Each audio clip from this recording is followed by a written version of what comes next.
Saints going all the way, Saints going all the way. Kumbaya, that's the Who That Nation. Game on the line, you can bet we take them. Go black and gold, black and gold. Don't stop, boy, we trying to win the Super Bowl. We rock and roll, rock and roll. Touchdown, go Saints, we gonna do it some more. We rock and roll. Touchdown, go Saints, now give me some more.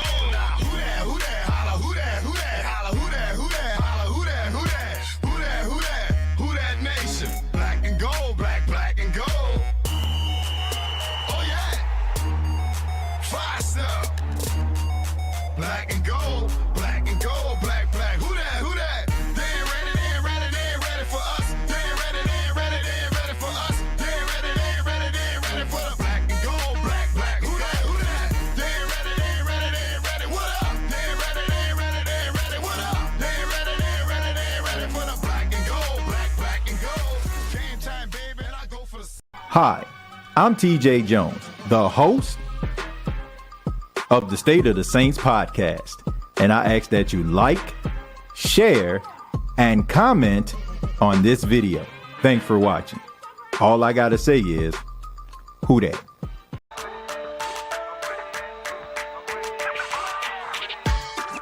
Hey, don't let these tears fool you. There's all dog around this mug. I'm good.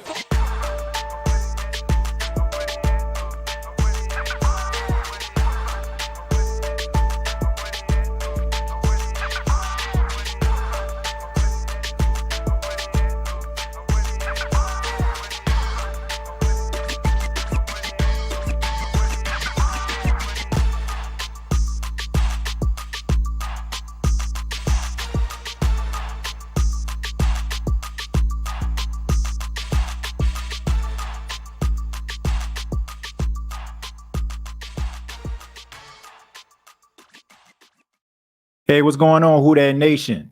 It is yours truly, TJ Jones, and yes, I am the host of the State of the Saints podcast. Thank you all so much for checking out the State of the Saints podcast, where we talk New Orleans Saints. Thank you so much for choosing the State of the Saints podcast for your listening and your viewing pleasure. On this edition, we're going to be talking about a new addition to the New Orleans Saints roster, wide receiver James Washington, and also going to be reading your comments and questions throughout the show. Want to give a special shout out to the new listeners, the new subscribers to the channel. Shouts out to you. We're probably about 180 subscribers away from 10,000 subscribers. So hopefully we get there really, really soon. So if you've been watching the State of the Saints podcast but haven't subscribed to the channel, I ask that you do so, please, to help us reach our goal of 10,000 subscribers before the season starts. But even if we don't reach that, I still would be happy if you subscribe. All right. Everybody do their part. But hit that like button on your way in. We're going to be talking about James Washington. James Washington is a young receiver. He's 27 years old. Most of us know James Washington from his time with the Pittsburgh Steelers. He was a second-round pick back in 2018 for the Pittsburgh Steelers. And to be honest with you, it was pretty weird when it comes to James Washington because, he was supposed to be that guy, the guy to step up, all the stuff that was transpiring with Antonio Brown with the Pittsburgh Steelers. They draft James Washington out of Oklahoma State. Guy had the speed, had the skills, good route running ability. I'm looking at, his career, with the Pittsburgh Steelers and, everything about him, like 114 receptions, 1,629 yards and 11 touchdowns. I mean, his first couple of years, with the Pittsburgh Steelers, 2018, his rookie season, pretty respectable season, 16 receptions, 217 yards and 1 touchdown.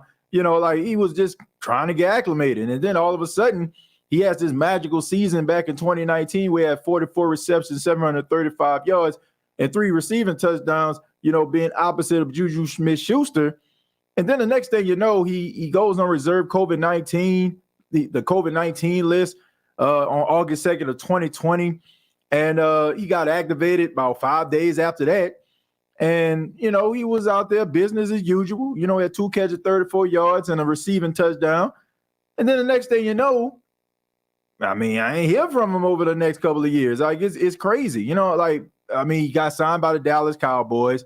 Then, you know, they cut him. And then he went to the Giants and then they cut him. I'm like, what the heck is going on? Like, the dude was pretty decent. So I don't understand it. I know he had an injury that he sustained, you know, that had him, you know, missing time. And maybe that was the main issue as to why, you know, he been bouncing around the league. Maybe the Pittsburgh Steelers felt like it was going to be one of those things where the receiver is damaged goods. But James Washington has always been a decent receiver. Every time I've seen, you know, the Pittsburgh Steelers games, he's always stepped up and showing up. So I don't know, you know, but he comes to the New Orleans Saints receiver room. He comes in with cachet. He comes in, you know, with a respectable career so far. And, you know, the New Orleans Saints, I have to say this, they're doing a really good job at trying to add depth to the wide receiver position. This is a team that understands some of the woes and situations that they have dealt with when it comes to the wide receiver position over the last few years. This is a team that understands that you should not just roll with guys like Olave and Thomas, and that should be about it.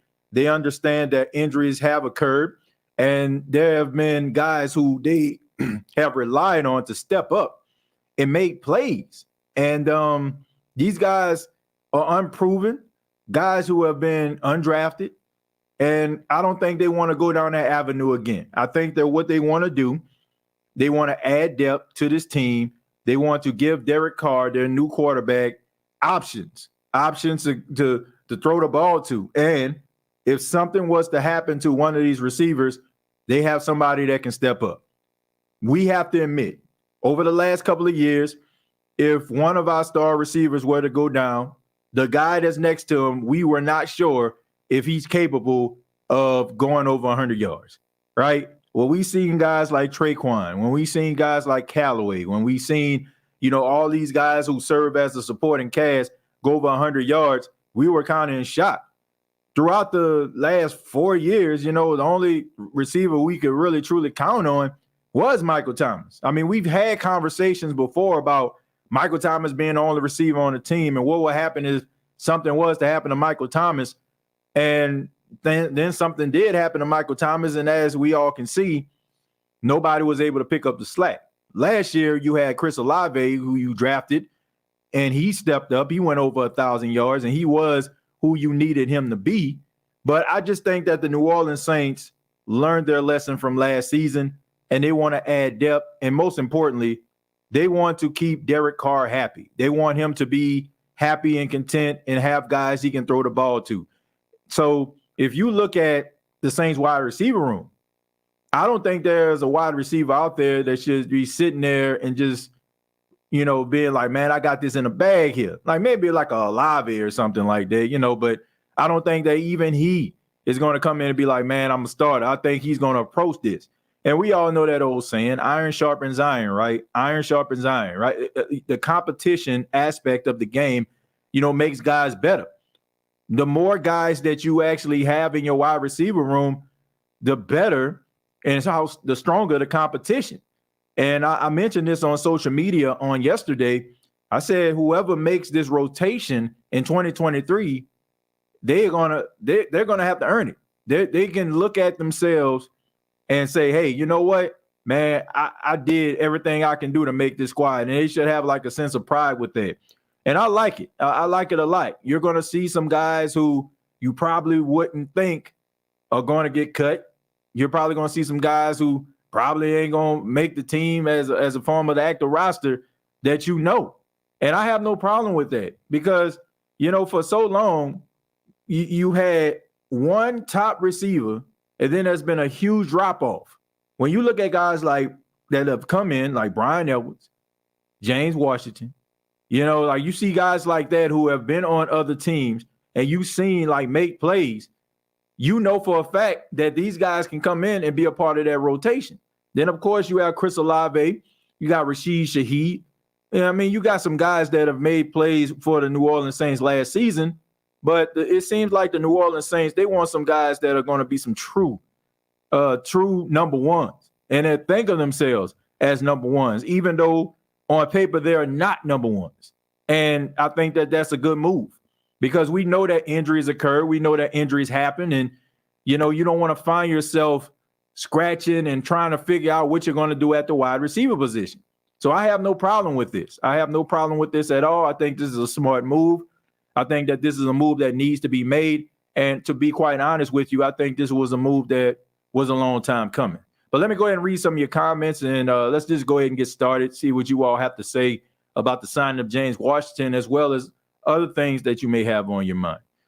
Keen Arthur says, hit the like button and subscribe to the SOTS on your way in. I appreciate that, Keen Arthur. Thank you, man.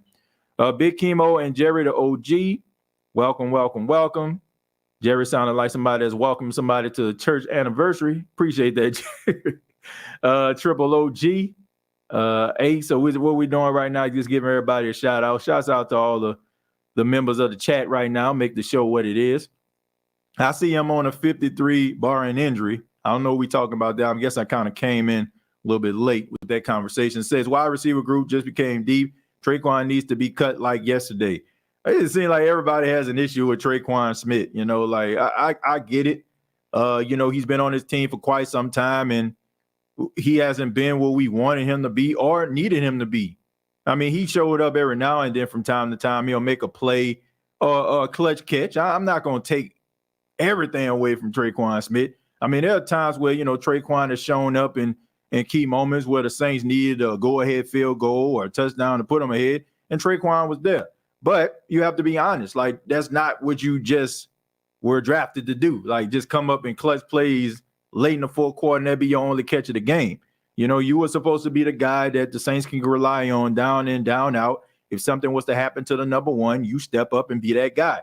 And he hasn't. So, I mean, the blocking ability. I was looking at my brother's social media page. Shout out to my big brother, EJ. And he mentioned this. He said, the blocking of Trequan Smith has kept him on his team and has, has been a reason why he has not been cut throughout the years, right? So I don't think that this is going to be able to help him survive this time, but Trequan will land on his feet, if he was to get cut. There's a team out there that probably go after him, probably the Denver Broncos.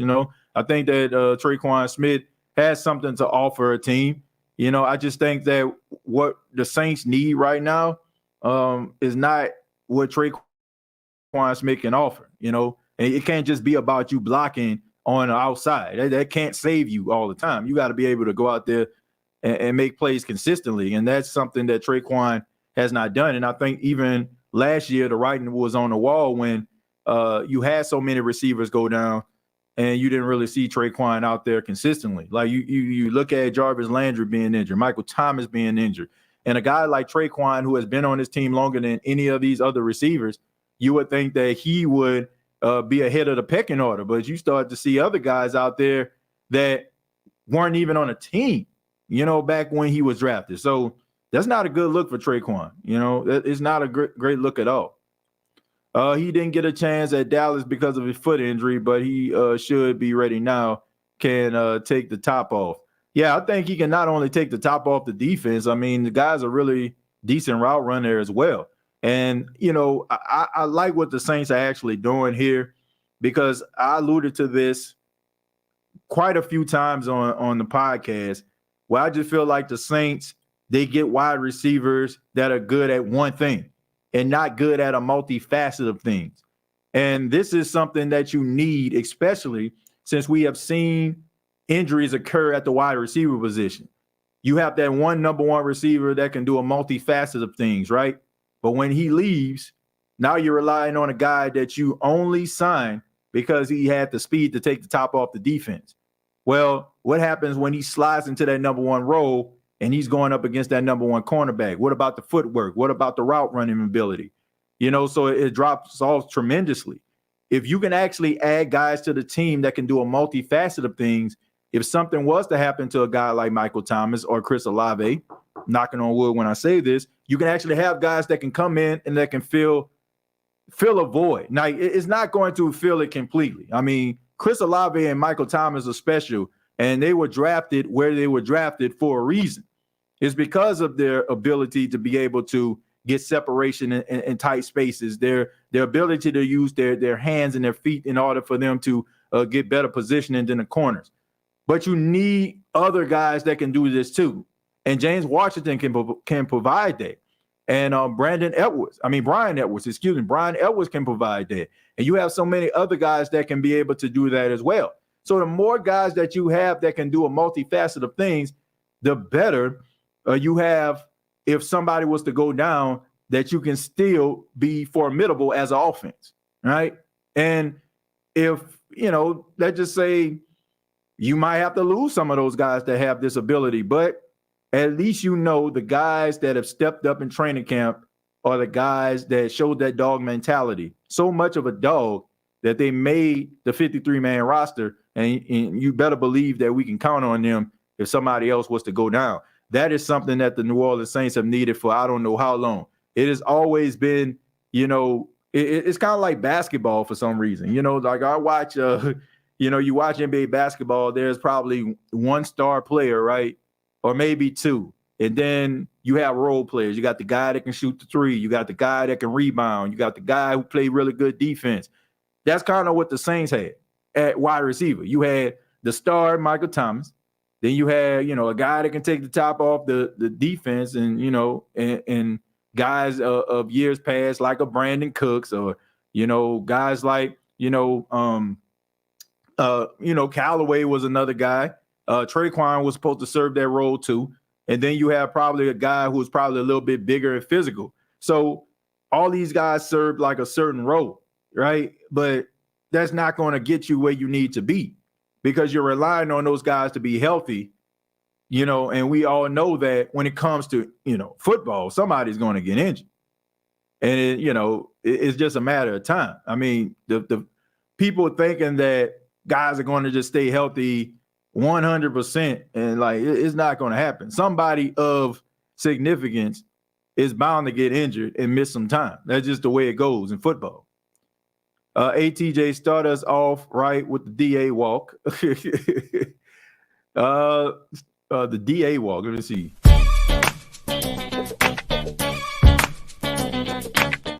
All right, now the show officially has begun. Says he was supposed to be the future. I guess we talking about Trequan Smith. Yeah, I don't even know if he was supposed to be the future. I don't know that. I don't know that for sure. Because, I mean, it's not like Trequan Smith was a first or second round pick. He was drafted in like the fourth round. Like, I think let's just be clear about this. The idea of Trequan Smith is paid for by the members of the Who Dat Nation. Like, we just thought that he was supposed to be that guy, because, I mean, he was a guy that they just most recently drafted, right? After you had Brandon Cooks and he's gone, then you got Michael Thomas, and now all of a sudden, like, you had like wide receiver by committee, but no real true dog out there. I mean, you had like Willie Snead, like he was out there doing his thing, but nobody really looked at Willie Snead as a number two, because I don't know, it was like when he got that DUI, it was just, man, his production just dropped. I don't know what the heck happened. It's like he just fell off the face of the earth. But when Trequan came in 2018, everybody just thought like, okay, this is supposed to be the guy. He was the anointed one. But if you look at Trequan's game, even when he was at Central Florida, there's nothing about Trequan Smith, in my honest opinion, that just said he was supposed to be an emerging star. Like, he was always like, he was the guy that took the top off the defense, like Blake Bortles, relied on him in certain situations. I mean, and he stepped up, he made some plays. But Trequan always had like that breakaway speed in college, right? But you never really looked at him and said, man, you know what? This dude about to wreck the league. I think that we just expected him to be that guy. He was supposed to be that number two, I guess by process of elimination. But if you ever just looked at him and watched him play, you know there was a lot of like, flaws in his game. And the fact that he actually been on the team this long is honestly a testament to, I mean, the work that he put in order for him to carve out a lane for himself. Like, him being a blocking wide receiver kept him on the field and kept him in a Saints uniform for as long as it has. But, it's just a matter of time before, there's a changing of the guards. Like, some of the things and some of the practices that put you in a position, they're no longer here. I think that the relationship between him and Sean Payton kept him around. I think Sean Payton liked him, as a player. But what the Saints need is not what Trequan could provide right now. They need something more than just a guy that can block on the outside and that can, block for Alvin Kamara on toss plays or a running back on toss plays. Like if somebody break away, you can get downfield. Like, that's cool, and you need that, but you also need to catch the ball and come up with some plays and maybe a couple 100-yard gains every now and then. I shouldn't be able to count how many 100-yard gains you done had in your career on one hand. Like, that's not a good look for Trequan. Chemo, it was so annoying, man. When he was balling, it was can't guard Mike. Then post-injury, it was, he's a diva, he got money, then quit on the team. BS, man. All I know is this. Michael Thomas is an extraordinary athlete. He's a really good wide receiver. And I just think that a lot of the comments that are garnered towards Michael Thomas has a lot to do with fans' frustration of him not being out there. And I can understand that because he's so talented. It's almost like Zion Williamson, right? He's so freaking talented and he's not out there. And now all of a sudden it's like, you know what? You know what I'm saying? Like, man, this dude here, like, I'm just so tired of him, right? It's the frustration. But we all see what this dude actually is. I mean, dude had 16 receptions last season. And, he had 3 touchdowns, right? That's a high percentage. Like, it's almost like a high percentage of every time you touch the ball, you're going to score. You know what I'm saying? Or it's going to be a big play. And it's, like I said, I think it's the frustration that makes people upset about Michael Thomas, like him not being healthy. I don't think it has anything to do with him as a player. And we all know that sometimes, some of the Saints fans, I might be shocking some of you, but some of you overreact and your emotions are kind of wavering, and I'm not going to just say it's just you. Sometimes it's me. I'm a Saints fan just like everybody else. I want the success of the team just like everybody else. And sometimes when you're in the heat of the moment, right, and the adrenaline is high and, you're watching a game and you want success so badly, you might find yourself saying some ridiculous stuff that you want to take back. But we all know when Michael Thomas is on that field, he's a competitor. He's definitely one of the most important players on the field, and he's a guy that can make plays constantly. So I'm not mad at people for wanting this guy to be out there on the field, but I do want people to understand that it's okay to say, man, I just said this in the heat of the moment. You're finding yourself like doubling down and saying all type of stuff and you're trying to stand on it. Like, come on, man. Like, we all know how good this guy actually is. Dude is a beast. And we all know what it is, man. So I don't understand it. Like, I get it during the time, but when people just out here just trying to make it seem like this dude don't want to be here, here's the reality. That argument is null and void because he had the Saints had an opportunity to let him go, and he had an opportunity to tell the Saints to let him go. But instead, he signed a 1-year deal that is incentive-laden, right? You know what I'm saying? Like, it's full of incentives. So for him to, like, for anybody to say that this dude is not committed to the team, you no longer have that argument, right? It's like showing up to court and, somebody say, this guy shot somebody. And then all of a sudden, you know what I'm saying? Like, you like, did you shoot him? No, he ain't shoot. Like, I ain't shoot nobody. And all of a sudden they pull a gun out and, you know what I'm saying? The forensic come back and you got your fingerprints on it. You know what I'm saying? Like, the ballistic report come out, like all that kind of stuff just pointing at you. You no longer have a leg to stand on. So for all the people that are saying that he don't want to be here, that he's not committed to the team, you no longer can say that. I mean, this case is thrown out because he had an opportunity to leave and the Saints had an opportunity to let him go. And I'm pretty sure when they talked to him, they probably brought that up. I hear this all the time, man. Shouts out to some of the agents that I've had opportunity to meet over the past few months, and they'll tell you, like they told me, well, at least one of them told me, said a lot when they're negotiating. I'm talking about the players, and the team. The players aren't there, man. The agents tell the players not to be in there most of the time because it's a harsh reality, right? It is a harsh reality because they talk about your limitations. They talk about some of the things that are concerning, and it can get really, really ugly. So I'm pretty sure that they had conversations, rather with his agent or him personally, about, man, we want to keep you here, but we got to be honest about this, man. 2 years and, only 10 games in the last 3, like that's concerning, right? So I'm pretty sure like he knows where they stand, and he's still signed with the team. So anybody that's saying that he no longer wants to be here, like, you might as well just go ahead and kill that noise, right? It's basically just a waste of time. He already showed you that he's committed to being here. It's kind of like when, another situation. It's like with Jameis Winston, right? Like, Jameis Winston has the opportunity to leave. He could have went somewhere else and competed. There's some spots out there where he could have competed for a starting position, but instead he decided to sign a 1-year deal with the Saints. So regardless to what we may feel about the situation or how bad it may look, he still had opportunity to leave. And the question would always will be, why didn't he? So where does the lie begin and the truth end, or vice versa? Where does it go? Right? At this particular time, if you're making these assumptions, you're just trying to create this imagery, and to me, I'm not buying it. I'm not liking the story.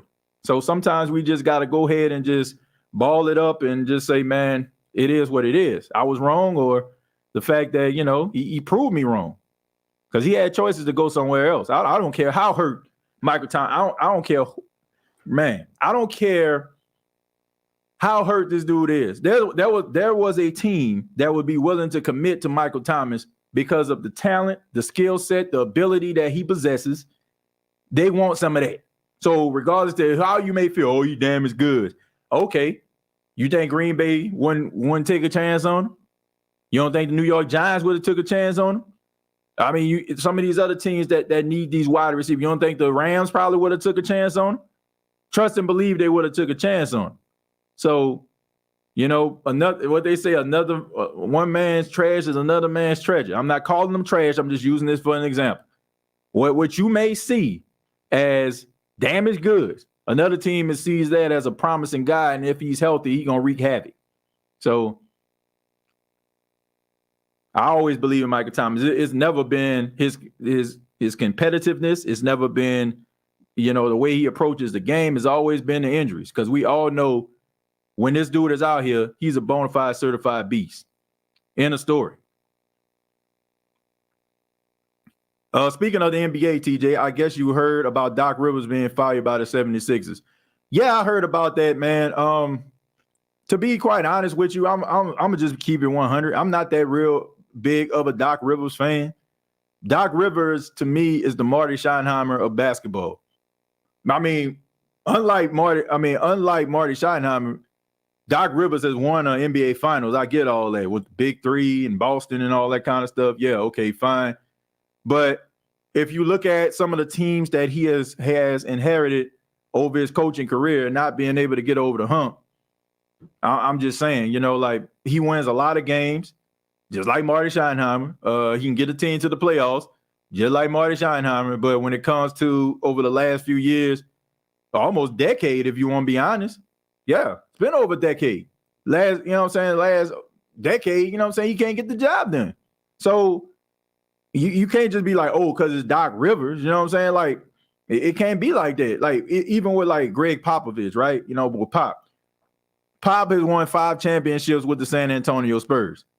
He won 5 championships. So it's almost like a Belichick or, Bill Walsh or something like that, or, a Tom Landry. Like, when you have solidified your legacy, organizations have a chance to be like, okay, man, we're gonna let you get through it and all that kind of stuff there. But Doc Rivers, one championship, if I'm not mistaken, like you got to get it done, bro. Like, so I mean, he'll bounce back. Somebody gonna hire him because he's Doc freaking Rivers. But to me, man, what has he done over the last decade besides be Doc Rivers? You know, and been living off that Big 3 championship back in 2008? I don't know. I mean, kind of mediocre if you ask me. Let's see. Just wondering, will Mike T be ready for training camp, or will him and other starting wide receivers be allowed to play in preseason games, maybe get some chemistry with Derek Carr? Linda, I guarantee you right now, these guys are practicing off the record, or they're probably at the facility practicing right now as we speak. They're going to find a way to get some work in. And that's why a lot of these teams don't really just worry about these guys with training camp, because they count on the quarterback, the receiver, or the running back, or linebackers, especially like when they're like seasoned veterans, guys that have been around for quite some time. They count on these guys to operate as professionals, and they don't really count on these guys like to play in preseason because I guess they feel like they're already an open book. When it comes to like Michael Thomas, I got mixed emotions about this, because you want him to be healthy, right? And playing in games that I don't want to look. I hope Jim Murray ain't watching this. Games that in theory don't matter, like preseason games, and risking him possibly being injured. I can understand that. But at the same time, we have seen, no matter if you try to protect guys from preseason or not, if a guy gets hurt, a guy's going to get hurt, right? If a guy's going to get hurt, a guy's going to get hurt, right? And also, last season, we seen a high percentage of quality players, or what the NFL called quality players, starters, who were getting hurt early in the season. And people felt like that had a lot to do with them not really truly being in game shape and sitting out during preseason. So it's almost like, it's almost like damn if you do, damn if you don't, right? If they decide that they wanted to play him a couple reps in preseason, I'm not mad at that. But imagine how you would feel if he goes out there and he tweaks something. But, it can be the same thing in week 1. So I can kind of understand both sides, right? You want guys to get reps and develop chemistry. At the same time, you want that guy to be available in week 1. So what do you do? What do you do with that? That's a tough decision, but you got to do what you got to do. But I'm pretty sure those guys are getting some work in together in some capacity. TJ, is it fair for us to place expectations on our players based on where the organization drafted them? The players aren't in control of where they're selected. So can we really put that on the players? I think I put it to you like this. I think that when you're drafted, you automatically become a symbol of hope. I don't care where you're drafted, right? You got A.T. Perry that was drafted in the 6th round, right? But everybody's going crazy about where he is and where he's going to be and everything that he did at Wake Forest, right? It's the symbolism. It's the semiotics of it all. It's this guy coming to our team can change our fortune. So there should be some level of expectations. But I think that we have to minimize certain expectations of guys. I don't think, it just seems to me sometimes some fans, and I'm not just talking about Saint fans, I'm talking about fill in a blank. I feel like if a guy that you see, he comes in and he's a 1st round or a 2nd round or 3rd round pick, and all of a sudden, he ain't hitting the ground running. Like his first game, if he's a running back, he ain't running for almost 100 yards. Or if he's a wide receiver, he ain't got 2 touchdowns in the opening game. All of a sudden, we wondering what's going on with the guy, right? We don't take into account that those guys are going to go through growing pains.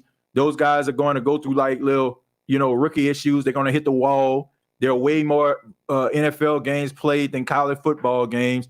You know, there's wear and tear on the body.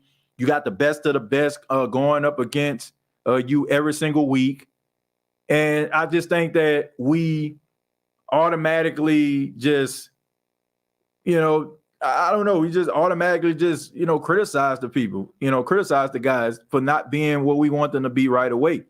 But when it comes to production, you know, when you see it, right? When you seen it, like, for example, if you have a really good quarterback and this quarterback is lighting it up, you seeing him light it up, the team is better, the chemistry is great, and then all of a sudden, like, he falls off a cliff, like, well, you set these expectations, right? I feel like when it comes from college to the pros, it's you know, it's night and day. But we have the expectations of what we saw in college. And we think that what they did in college is the same thing they're going to do in the pros, but it don't always happen like that. And also, I've been telling people for I don't know how long, we fall in love with these highlights. When these guys get drafted, the first thing we start doing is we go looking at their highlights. Keyword highlights. So we get ourselves all excited and all bucked up. and oh man, this dude about to tear the league up. Man, you seen what he did? Like, and we don't take into account the entire body of work. We're not looking at the scouting report. We're not looking at some of those games where they probably struggled and why did they struggle, right? We start getting mad because we seen his highlight tape and his highlight tape got us all excited and his production as a pro ain't reflecting it right away. So I do think that we need to practice some level of patience when it comes to some of these players. And also, like, kind of, you know, and also understand that, you know, it's a work in progress. Some guys are going to hit the ground running. Some guys are going to be overnight success. And then you're going to have guys like Jalen Hurts, right? Jalen Hurts developed, worked hard, you know, got with a good team, got with a good quarterback coach, and got himself, you know, and molded himself. That's the word. Molded himself into a really good quarterback and arguably one of the best quarterbacks in the league. So, you know, you gotta you just gotta kind of relax when it comes to like certain expectations. I think a lot of times we find ourselves getting angry is because of what we wanted these players to be and what they look like in our mind. You know, Adam Troutman kind of puts me, you know, it comes to mind when I think about that. Adam Troutman is one of those guys who came into the league, really good pass catching tight end in college. And we just thought, including myself, we was like, man, this dude can be, you know, a Gronkowski type guy, right? And then all of a sudden, like, he ain't Gronk. He more Josh Hill than Jimmy Graham, right? Or he, you know, and all of a sudden, like, that ain't good enough. So get this bum out my face, right? So yeah, I think a lot of times it's about the expectations that we have for a person or a player. And then all of a sudden, you know, if that person don't pan out to be like that, oh, he a bum. But hey, it's crazy that people been saying Mike T doesn't want to be here. Mostly the media putting this thought in people's head, yet you never heard any signs from Mike T himself. Yeah, I mean, look, it's about content, number one. Also, it's about storytelling. You know, it don't have to be true. Like, you know, you can kind of fill in the blanks, right? That's what they try to do. They try to spin, you know, they try to spin it or stir the pot. And it has given them success doing so. You know, some of the things that these, you know, talking heads, including myself, say don't necessarily be accurate. You know, it's proven to be untrue. You know, but, you know, at the same time, they want to put that on your mind to think about these situations, right? Whatever that situation may be. And it's the same way when it comes to a guy like Michael Thomas. Like, Michael Thomas never said that. It's like, you know, he puts out a tweet in frustration and we just kind of fill in the blanks. And what I have learned that, and I'm not unapologetic when I say this, Saints fans will jump on the squad the organization first before they take the side of the player. I don't know if it's just the fact that we don't want to look at the organization in a certain light, but it just seems like it seems like the organization is always the ones that's trying, right? They always the ones that are doing their best to try to make sure that the player is accommodated. And when we look at tweets and stuff like that about players complaining about contracts or the way that the medical staff is performing their duties or, certain things, is like, oh, they're a crybaby. And then all of a sudden, like, we just join, in on the organization. So a lot of the times when we see those talking heads talking about a player, we just automatically just start jumping on a player because we don't want to. We don't want to accept maybe the organization is doing that player dirty, and maybe the response that we're seeing,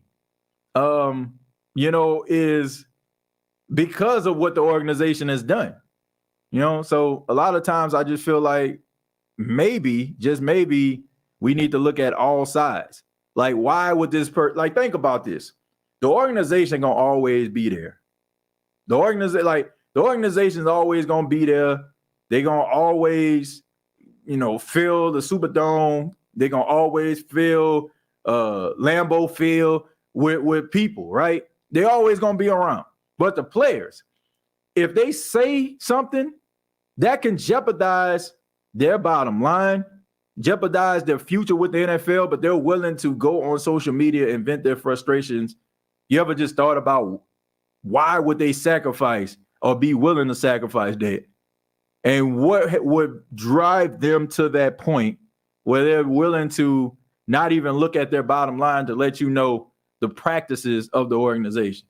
I think sometimes, it's guys, upset, and maybe logic hasn't kicked in, but sometimes I just feel like it's a guy that's at his breaking point. But just because a guy says something on Twitter, and we probably take it out of context or we draw our own conclusions about it, don't mean that it's true. I'm just letting you know. That ain't always the case. I believe we will break our franchise. Our franchise season win record this year.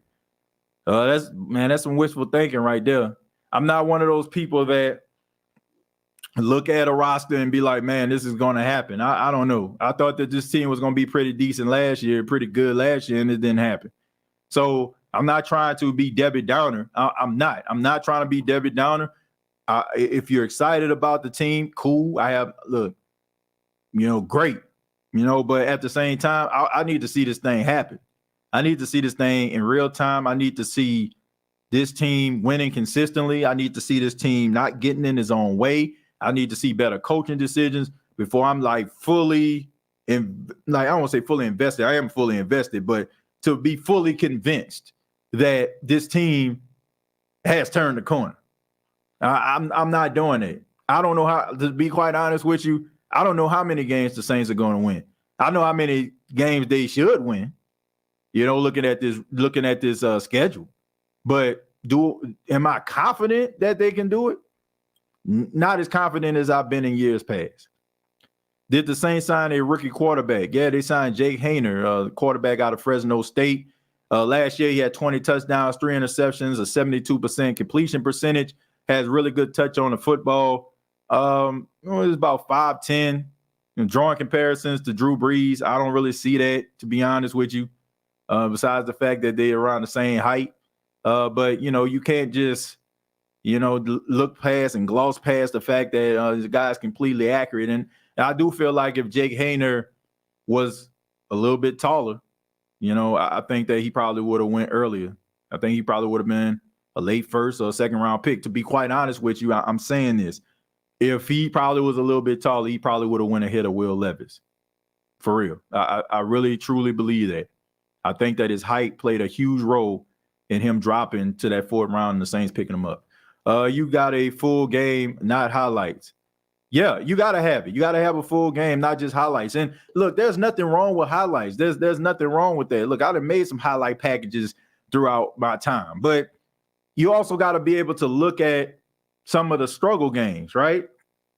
I always do that. Like I go back and I watch highlights, of course, but also go back and watch some of the games where the team was struggling and how that player responded. Like I'm looking at how this player was playing. Like, was he giving it his all coming off the line of scrimmage at a wide receiver? But was he giving it his all, trying to fight, trying to get that sack, trying to get the ball back into the hands of the defense?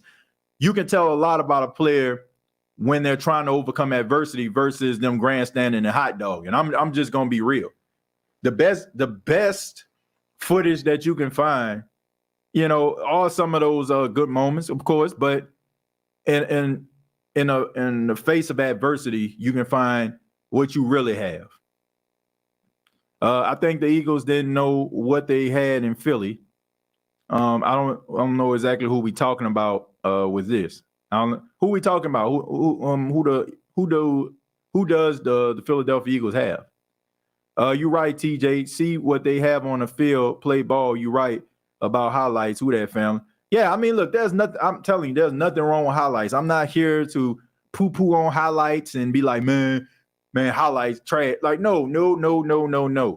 Get yourself excited. Get yourself, fired up watching guys. That's cool, but at the same time, don't be afraid or shy away from some of the things that they lack and things they're going to have to work on in order for them to reach their full potential. And sometimes, once again, we looking at these highlights and we're not looking at the limitations and asking ourselves, has this guy improved from the college level to the pro level with some of the things that are making me upset?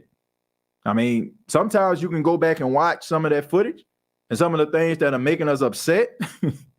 These guys just never worked on or never been able to fix. Only person I have high expectations for in this draft is Kendre Miller. Look, I got high expectations for Brian Bresee. Look, I got high expectations for Isaiah Foskey. I got high expectations for guys like Jake Haener, but even though I'm looking at Jake Haener year 2, year 3, and when I'm talking about those expectations, but look, all these guys, I got certain expectations for. I'm not expecting for Brian Bresee to be Aaron Donald in year 1. I'm not expecting for Foskey to look like Nick or Joey Bosa. But you want to see something that gets you looking forward to their development, right? But when they don't give you anything and you're wondering because they're injured, or you're wondering because when they're playing, when they can't play, they're a healthy scratch, I mean, you don't have to be a rocket scientist. You pretty much know I'm talking about Peyton Turner here. But all I'm saying is you want to be able to see something in a guy that you feel like they can build on and have you looking forward to them playing next week, playing next year, or playing the next 5 to 10. Right? But if they don't give you anything, I can understand frustration. Especially like when they're a first or a second round pick. The league Troutman played in looked like a man among boys. I think Adam Troutman going to be better in a Denver Broncos uniform than he was with the Saints. I think that Adam Troutman is going to be one of those players that we get mad watching because we're going to wonder why he couldn't do this for the Saints. I'm telling you. Don't be surprised. Because number one, I don't think he's that bad. Look, it's not surprising that he wanted to leave. And I wish I could steer you to the right video, but I remember last training camp, somebody asked Dennis Allen about Adam Troutman. And the response that he gave wasn't one that you just felt like, man, I see this dude stepping up, making play. It was kind of like, well, he like he has to do better. It was like something like that, right? But it was something. I wish it was one of those training camp. I don't know if it was like maybe like the first 3 or 4 days or something like that of last year, but it was clear. If I got some time, I'll look it up and I'll play it on the next episode. But I'm telling you, like the way that he talked about Adam Troutman was not the way that you would hear a coach talk about a guy who is going to make the team or a guy that you look at as being an important part of the offense or defense. You know, like he didn't sound like that. Hoodie Jew, thank you very much for the $4.99. Says TJ, who you have making the roster at wide receiver? I have Mike T, Olave, Shaheed, Edwards, Washington Perry, Shaq D, Flowers, and maybe Trequan. Yeah, I mean, to be quite honest with you, Hoodie, I haven't thought about it. Because things happen. You know, like I think all these guys have like really good qualities and what the Saints are actually looking for. So for me to actually put like guys out there, like, I mean, Thomas and Olave, like I think they're pretty safe. I think Brian Edwards is safe because he's a Derek Carr guy. I think Shaheed is safe. The other question, like, who's going to be those other two guys? You know, is it going to be A.T. Perry? Shaq Davis, I look at him more as a practice squad guy. Flowers, I look at him as more of a practice squad guy. I definitely look at him as a practice squad guy now that I feel like if Washington is a part of this rotation, then yeah, I look, that means Shaheed gonna go back to his kick return, punt return role. So if that's the case, then Flowers gonna be the odd man out. So you can possibly put him on the practice squad, or you can probably release him. But if you have Thomas, Olave, Washington, Edwards, and Shaheed, like I said, Shaheed gonna go. He's gonna be that kick return. He gonna be that guy. So there's no you don't necessarily need him. You don't necessarily need Flowers. So, you know, Flowers is more like a luxury. You know, but if it didn't shape up the way that it did, because you have Olave and then you have Shaheed, then I think there would have been a spot for him on special teams, because now you have to make a tough decision. Like, do you want Shaheed to be a part of your wide receiver rotation because he's developed you had a really good offseason and he's building off what he did last season. So now you have to ask the question, like, do I want him back there returning kicks or, you know, risking being hurt? Or, you know, like, should we just put him back there? So I just think that, you know, Washington adds a different element, you know, to this whole story. But I do think Shaheed going to be a part of the roster. And if Washington can find a way to make this team, then I can definitely see, you know, Shaheed going back to his special teams role. I think Saints fans going to get mad watching Marcus Davenport. Y'all be trolling him hard. I don't understand why people trolling Marcus Davenport. Look, the man had injuries. I'm pretty sure if you ask the guy, like, man, I wish I wouldn't, like, do I wish I was injured? Of course not. Do I wish I could have been a player that y'all wanted me to be? Of course. I don't have an issue with Marcus Davenport. I don't have an issue with him at all. Even a comment that people were trying to blow out of context. Dude didn't say anything about the Saints or, you know, kicking them boys on his way out the door. He was extremely grateful for the opportunity, and he's extremely grateful for the opportunity to be in Minnesota. But it just, the guy didn't pan out to be what Saints fans wanted him to be. Now all of a sudden, like, he's public enemy number one. Like, I don't understand it. Like, it just didn't pan out. I want this guy to have success. I mean, look, the guy has been through a lot. The guy has given his body to the game of football. I mean, you even gave him a finger. And I'm not saying this as a joke. I'm just being serious. Like, just imagine you walking around having all of your fingers, you know what I'm saying? And all of a sudden, like, you have to cut one off because of a game called football. Like, come on, man. Dude giving his all. And sometimes, like, it just happens that way. It just happens that guys get injured. I don't wish bad on him. I hope he has success. I hope he has a lot of success. I hope he gets double-digit sacks. And I mean, look, and I'm one of those people like, man, I wish he could have done that for us. I want this for this dude. I don't want to see, like, I'm not one of those onlookers and, you know, and fans that just look at a guy who used to play for the team and I just want him to look terrible everywhere he goes because he didn't look good for the Saints. Like, nah, I'm not like that, man. I want this man to be successful. This man got a family to feed. He got a wife. I think he just recently got married. I mean, he got kids. Man, you want to see these guys be successful. Think about that, right? You know, like, if you have a boss or whatever, you tell him, man, look, yeah, I'm about to go ahead. I'm gonna go somewhere else, or you get fired, right?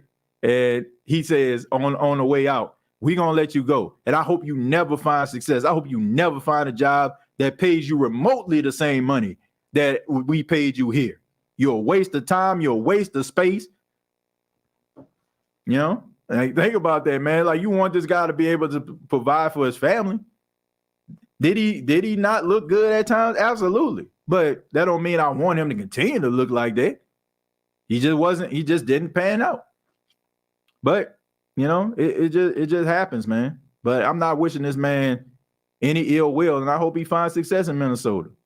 Maybe by him finding success in Minnesota, he can find himself as a football player. Because I do feel like looking at this guy, like, as a person that suffered with anxiety and depression and stuff like that, and still do from time to time, I can tell you, man, a lot of what I seen on the field had a lot to do with more psychological than, you know, anything that was bothering him as far as his extremities at all. I promise you. I think the confidence played I think the psychological aspect of it all affected him more so than any injury did. Why is Trequan Smith still on the team with all of the wide receiver talent that the Saints have assembled? Because they're going, I mean, look, you can go into camp, you got, 90 guys out here, like, so he's on the team because, number one, he's still contractually obligated, right, to be there. The Saints have to pay him because, he signed a contract. Now you can cut him, of course, but give him opportunity to go out there and compete. TJ, that was my biggest issue with the Who Dat Nation turning on Mike T. We were in wide receiver purgatory, and Mike was the only consistent, productive guy, even when the defense knew he was the target. Yeah, man, I talked a little bit about that in my new article on gumbopiesports.com. Check it out. It's the most recent article that I put out talking about the wide receiver room. I talked about that in detail. Michael Thomas has been the is-all and the be-all of the Saints offense, before the injury for at least 2.5, 3 years. And, I just think that people are more upset about him not being available than him not being committed to the team. I just think that sometimes when we get upset and emotional, y'all know how it go. When you get upset and emotional, sometimes your mind wanders and it creates things that ain't even there or aren't even true, right? Like, you ever had like a disagreement with your significant other or a friend? Man, he ain't called me. She ain't called me. She probably ain't calling me because she probably talking to that other dude over there, or vice versa. Like, man, y'all know how it go. Or, man, he ain't calling me because he know he wrong. She know she wrong. Like, come on, man, y'all give me a break. Like, sometimes, we create these things because we want this reality so bad. We want the reality of Michael Thomas being the best wide receiver in football like he was back in 2019. And now that we ain't got it and it's becoming frustrating, our minds start to wander. We start questioning his commitment. We start questioning, is he really hurt? We start questioning, is he making excuses? That's just the way that it goes. That's life, man. But look, I believe in this guy, and I think he's an extremely talented wide receiver. And I don't think that, these injuries that he have, is, defines like who he is as a person and as a player. Because when he's out there, man, he matters a lot. Man, TJ, do not hype up these players not on the roster anymore after downing them the whole time they were underachieving. Yeah, okay, here's the reality, all right? Why are you trying to back me into a corner? Because, there's always one jackass that always comes in that tries to, try to make it seem like I'm saying something that is not. Two things can be true here, brother, okay? Two things can be true. You can be ultra critical or critical of someone, but you don't have to wish ill will on them, right? Like, I think by making that comment like this, you're a jackass. But do I really, what I want to, wish ill will on you? Of course not. You know what I'm saying? Like, you can always go to another show. You know what I'm saying? Like, you can always try to, troll some other show, right? But I don't wish no ill will on you. Peyton Turner, Marcus Davenport left a lot to be desired. That part is true. But if they go somewhere else, am I saying, oh, man, they suck, they terrible. Don't ever be good nowhere else, no matter where you go. No matter where you go in this world, no matter where you play at, you gonna suck and you ain't never gonna be nothing. What kind of sense does that make? When I'm watching something on the field, when I'm watching guys not being able to get to the quarterback, when I'm watching guys that are being a healthy scratch, of course, I'm going to document that. So if I say like you smoke like brisket, burnt like a biscuit, did they not get smoked like brisket, burnt like a biscuit? But am I saying, oh man, they don't need to start nowhere else? Like, miss me with that nonsense, bro. Like, seriously, two things can be true. A guy can struggle and you can criticize that particular point of them struggling, but at the same time, you can not wish ill will on them. But to me, that's just a jackass move right there. I think you know that, but find somewhere else to troll, because that ain't it, bro. Question, my brother. How many wide receivers do the Saints usually keep on a roster at the start of the season? Normally keep about 6. They normally, they normally keep about 6. I know, like, man, PB, get out of my chat, dog.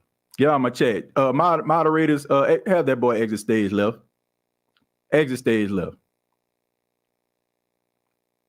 Because these are the jackasses that I just can't stand. People that don't understand comprehension. No, their comprehension skills are trash. Absolutely trash. They're one of those people that, only come here because I don't even know who the hell this is, but they come here and because they don't have the talent or the ability to enunciate, to be able to create their own lane, they want to sit up here and try to criticize yours. And at the same time, look, how many times, like, think about this. How many people married up in here? How many people in relationships? How many times has your wife, your husband, your boyfriend, your girlfriend have been critical of you about something that you're doing? But that does not mean that they don't love you. They don't appreciate you. They don't want to see you do well. How many people do that? But I guess if I'm saying, oh, Marcus Davenport has been injured over his time since 2018, since the Saints drafted him in the first round, he's left a lot to be desired. He can't get to the quarterback. He's been struggling to do that. If I say Peyton Turner, who came into the league, what he came, 2021? Like, he's been a healthy scratch constantly, right? I want to see what this dude can do in the field. What is he doing? And why is he getting to the quarterback? Now, all of a sudden, I guess I can say that, which means that since I'm saying that, I don't never want to see this dude succeed ever in life. I don't never want to see this dude, like, be a good player. I guess that's what that means. I'm honest, like, honestly, man, seriously. I'll be wondering sometimes, like, what in the world are people thinking? What are you thinking? That makes no sense whatsoever. I mean, maybe some people think like that, maybe if somebody critical of you, you just feel like they just want you to be, want you to die or something. Like, come on, man, give me a break. Let's see. I don't know why I think this year's team is better than last year's, but I had more confidence last year. Well, I hate to say it, that's not saying a lot, but look, I think that last year's team probably would have been better pending, everybody for the most part stayed healthy. I think you probably would have got maybe 1 or 2 more wins. Maybe, made it interesting towards the end, really interesting towards the end when it came to the division. But look, everything about this season, everything about this record, everything about what we're seeing right now is telling us that the Saints should be successful. And if they're not, somebody needs to go. That I will, look, I've been saying this and I'm going to continue to say it. He has been escorted out of Club Sugar Rays. Yeah, get that bum out of here. Out. Get him out. I can't look. number one, I have no problem with anybody calling me out, but basically saying like that was a troll job. If somebody would say to me, you know, TJ, and I said this, and I said it on Hoodie Show. I said that Jalen Hurts, probably the worst take I ever had in my life. Jalen Hurts is going to take a step back in 2022, right? If somebody came up to me and said, TJ, you remember when you said this about Jalen Hurts? I can't do nothing but own that. I can't. But when somebody's saying, like, basically is insinuating that I want a guy to fail because he's no longer with the team, and I'm caping because the guys didn't pan out when I spent most of the time talking about them. Was I like, am I just sitting there talking about guys, or can everything that I'm saying be backed up with facts and truth? So when I am critical about Dennis Allen as a coach, everything about Dennis Allen, when it comes to his record, when it comes to the decision making, when it comes to the teams that he's been through, he has not found success or the playoffs. Am I lying when I say that I am skeptical of how he can coach this team and lead them anywhere? Am I well within my rights to think so? Am I well within my rights? Are you well within your rights to be hesitant and reluctant to embrace the 2023 Saints after what you've seen from this coach and what he has done, right? Or even with the team. Last year, we were extremely excited about the team. It looked good on paper. So are you well within your rights to feel reluctant that even though this team looks appealing on paper, you still want to put it together? What does that make sense? Does that make sense? I think it does.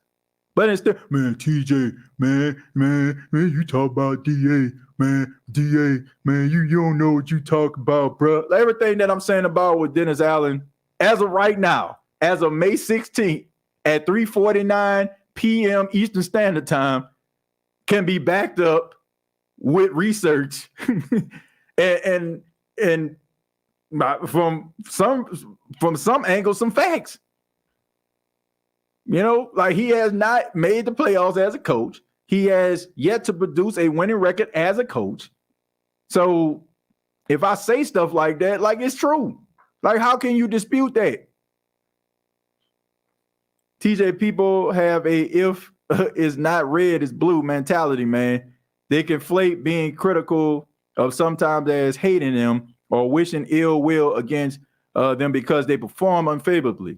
Very childish. No, that's the modern world that we live in. People don't understand that you can be critical of someone and still value them as a person, value them as a player, or want to see them do well. They just can't. So if somebody struggles and you bring it out, I mean, come on, man. If you've been rocking with the state of the Saints, you know there have been times where Drew Brees struggled in games, and I'll call it out. Man, you a hater. You ain't no real Saints fan. You ain't real. You fake. You a phony Saints fan. Drew Brees struggled in a game. I bring it up, right? But I'm a hater because I'm bringing it up. Please, bro. I promise you, man. Anybody, if I'm ever on this mic and I have a booger in my nose, all right? And it's so noticeable that I'm so in the middle of what I'm saying. Please, somebody in the chat say, TJ, you got a booger in your nose. Don't be like, oh, man, that's my dog, man. You know what I'm saying? I ain't going to say nothing to him, but he do have a booger in his nose, though. He got that, man, that thing hanging. Please, pretty please, let me know, okay? If I'm out here looking weird, please let me know, right? Don't just like your allegiance and your respect for me is not conditional, right? I ain't gonna call you a hater for telling me I gotta blow my nose, right? I don't feel like I'm a hater because if a guy is struggling, then I call it out.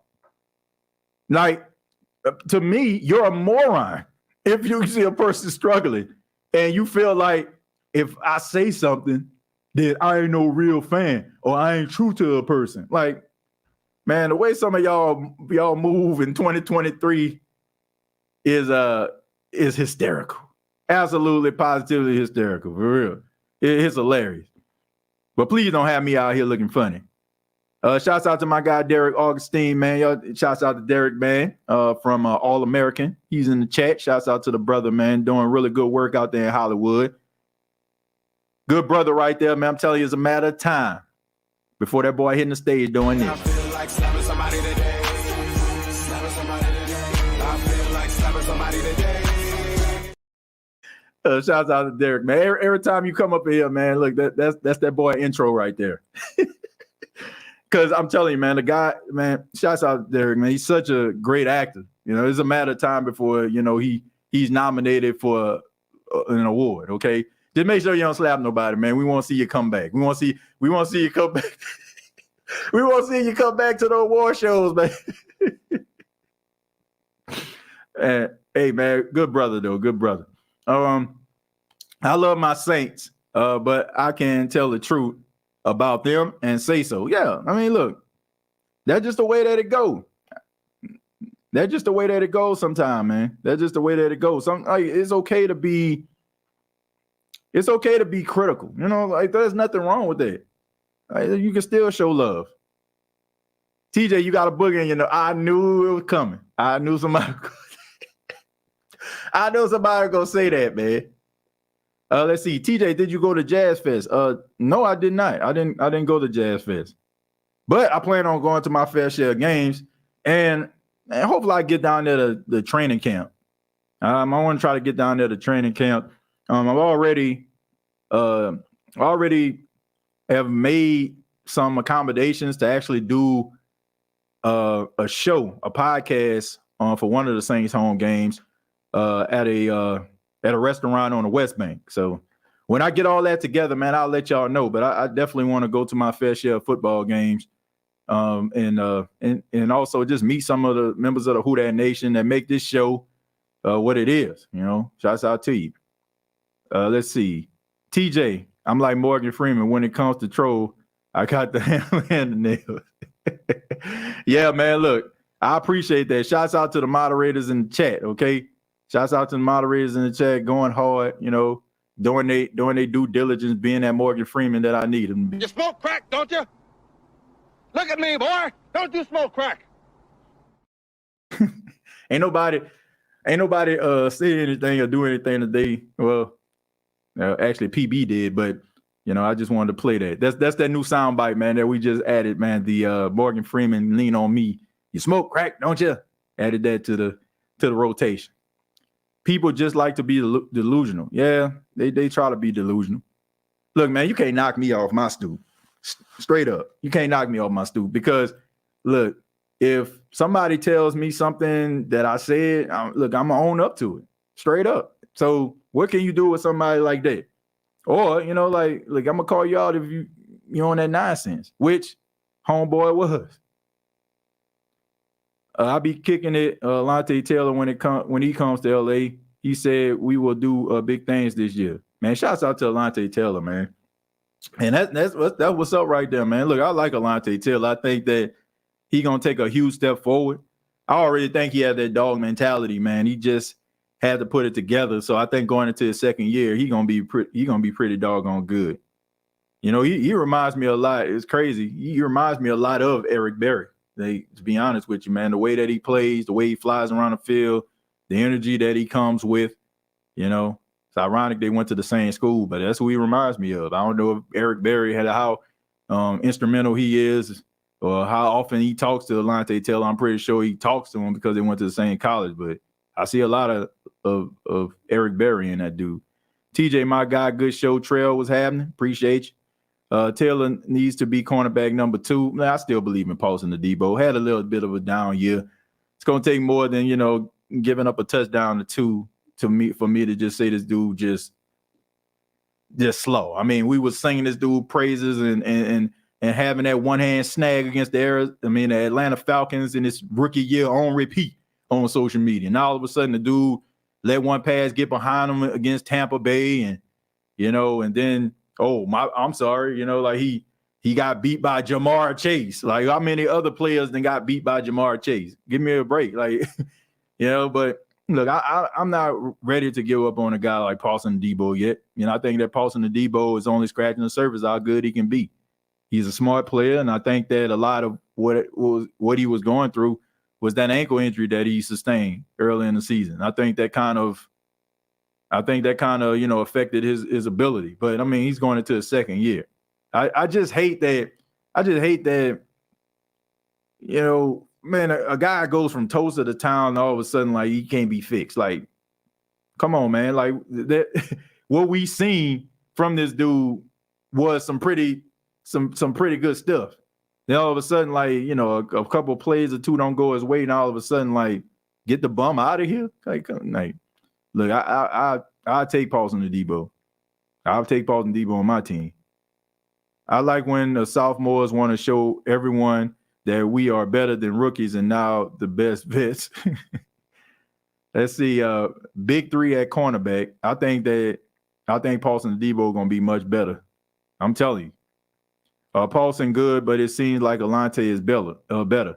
Well, he might be better, but just because he might be better don't mean that Paulson Adibo is terrible. Like, Paulson Adibo, to me, is good. I think he's a good cornerback.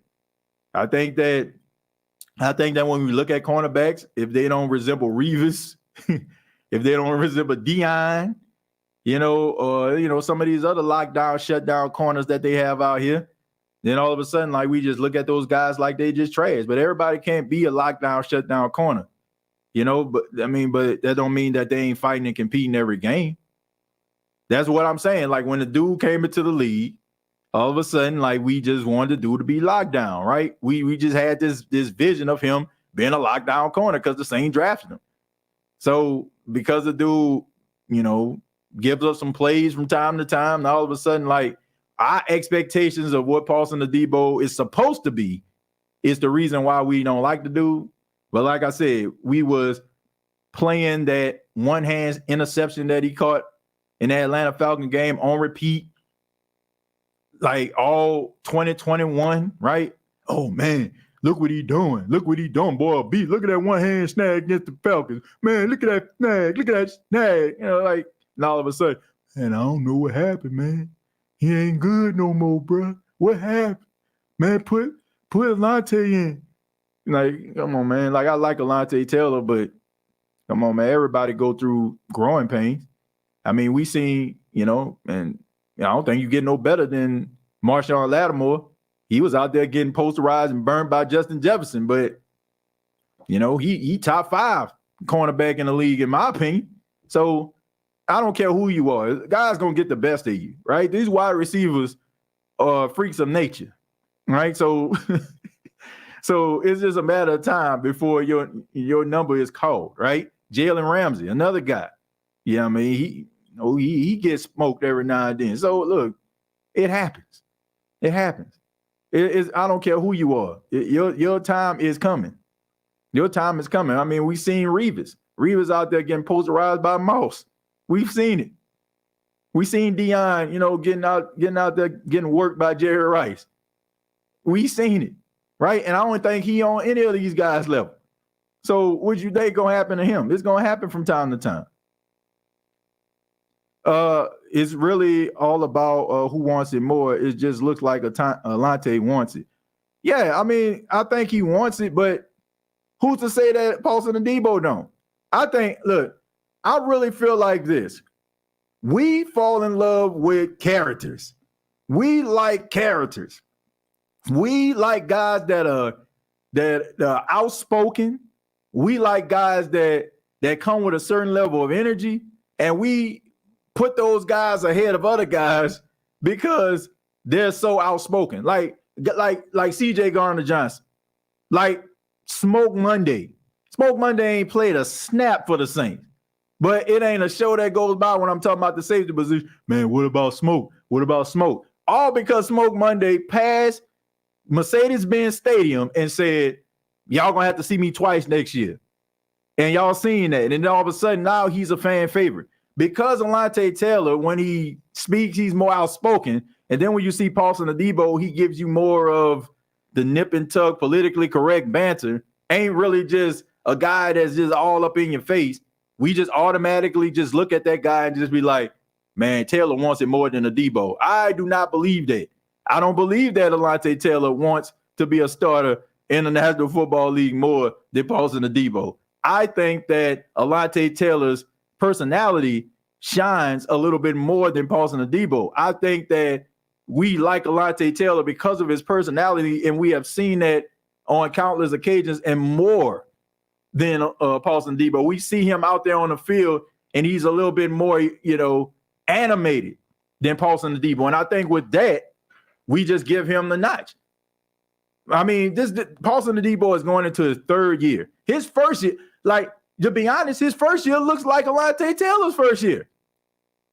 The first interception that the New Orleans Saints got in 2022 was from Paulson Adibo. No, 2021, excuse me. 2021 was Paulson Adibo. He caught an interception on Aaron Rodgers. This man was the toast of the town. The interceptions that he caught in Atlanta, the same energy that we saying that Elante Taylor is coming with, we said the same energy with Paulson Adibo. My question is Elante Taylor just a shiny new toy? Is he Buzz Lightyear to Paulson Adibo's Woody? If you watch Toy Story, you know what I'm talking about. Woody was the toy that Andy had first, and then all of a sudden, here comes Buzz Lightyear with all the bells and whistles, and all of a sudden, now Buzz Lightyear is his favorite toy. So what is it? Is it the fact that Elante Taylor is the more new, shinier toy, and Elante Taylor, and Paulson Adibo is just a guy that, just goes to the back of the line? I don't know. That's all I'm saying. So what happens? Here's a question. Not saying that it's true, and then we'll get up out of here. What if Elante Taylor second year looks like Paulson Adibo's second year? Then what are we gonna say? Oh, we gonna say, man, Adibo, man. We gonna treat him like Adibo, man. Elante Taylor, he ain't that good, man. Elante Taylor, he stink. What are we gonna do? So, this guy's going into his third season, and the first season, like I said, he looked. I take that back. He looked better than Elante Taylor in his rookie year. Go look at it. Go look at his rookie season. There's a reason why we had expectations for Paulson Adibo going from his rookie year to his second year. Ain't nobody was saying Paulson Adibo, get this bum up out of here. Ain't nobody was saying Paulson Adibo ain't got what it takes to be a starter. Everybody was anticipating this dude being a starter. Now, all of a sudden, the Saints in the second round draft Elante Taylor, and he comes with a level of energy. And he had He should have had 3 interceptions at least, right? And of course, the energy that he brings on the field and also the sound bites that he gives. All I'm saying is let's pump the brakes on, deciding what Paulson Adibo is going to be and what Elante Taylor is going to be. Both of these guys are really young and they haven't really established themselves. So that's pretty much all I got to say. All right. That's all I got to say. Just put a little something on your mind. Thank y'all so much for checking out the State of the Saints podcast. Really do appreciate it. Shouts out to everybody here. Shouts out to everybody in the chat. Shouts out to everybody listening around the country, around the world. Thank you so much for making the State of the Saints podcast what it is. We got a Gumbo podcast coming up this evening, live, 7:30 p.m. Eastern Standard Time. I will be talking from the Athletic with the Indianapolis Colts, James Boyd. All right, James Boyd is a cool guy I met at the Combine. He covers the Indianapolis Colts. Going to be chopping it up with him, talking about the Indianapolis Colts, talking about Anthony Richardson, talking about some of the things that NFL fans should expect from the Indianapolis Colts, as well as some of the questions from the AFC South. So make sure that y'all check that out. And it's extremely important because we all know that the Saints play the teams in the AFC South this year. So if you're a Saints fan, you might want to check it out. Might give you some information that maybe you can look at while we're watching some of these games when the Saints take on the AFC South. So make sure you check it out. James Boyd from the Athletic out there in Indianapolis, going to be our guest on the show on tomorrow. Want to give a special shout out to someone that this might make some people mad. This might make some people mad, but Isha, you know what I'm saying? Isha, if you covers the Dallas Cowboys, we're gonna be talking about the NFC East on the Gumbo Pod Sports Podcast tomorrow afternoon. We're gonna be covering the NFC East and gonna be talking about some of the additions to the Dallas Cowboys, man. So the Gumbo Pod Sports Podcast, a little bit of a different vibe. You know, we talk about not only New Orleans Saints, but we talk about the NFL in general, man. We talk about all different types of subjects as well.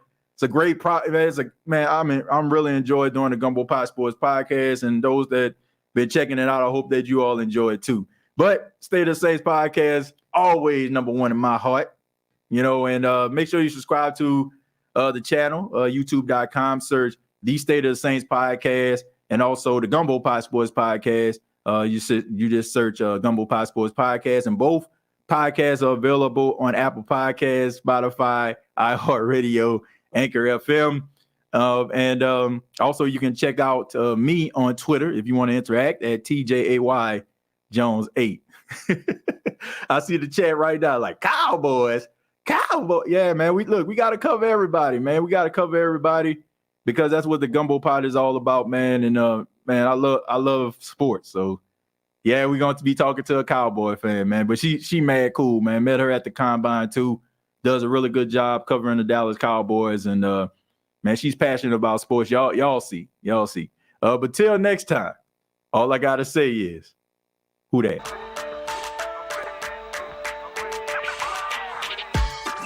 Hey, don't let these tears fool you. It's all dog around this mug. I'm good.